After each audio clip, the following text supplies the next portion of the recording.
Hey everyone, and welcome back to another video. And in this video I'm going to show you how to use your Beats Studio buds. So this video is going to be particularly useful for individuals who just got their Beats Studio buds. How do you actually go ahead and use them? Now this video is also going to be short, sweet, and simple, guys. There's not going to be a lot of steps involved. But first, in order to pair your Beats Studio buds to an Apple device or any other device, you want to go ahead and open this up next to your iOS device, and it should appear there. Now if it doesn't, you can press and hold this center button here until the light starts to blink white. So if I press and hold this, you'll see that it's now blinking white. That means that it's in pairing mode right now. Now, once you connect it to another device, other things you can do with your Beats Studio buds is that if you press on either earbud once, that is going to pause or play the audio. Okay, so I'm talking about this right here.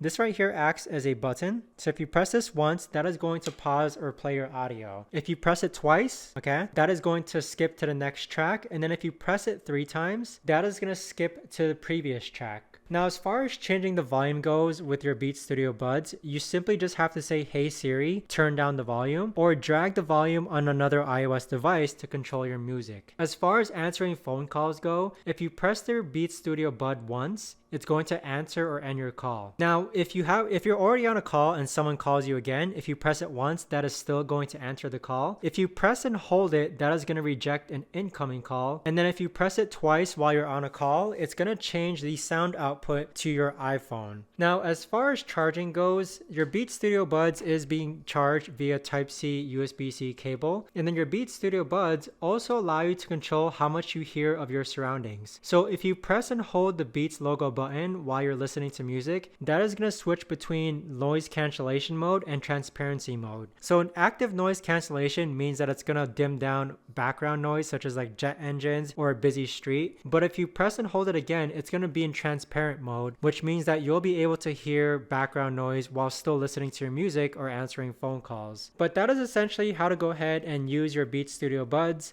I hope you guys found this video helpful. Thanks so much for watching, and I'll see you guys all in the next video.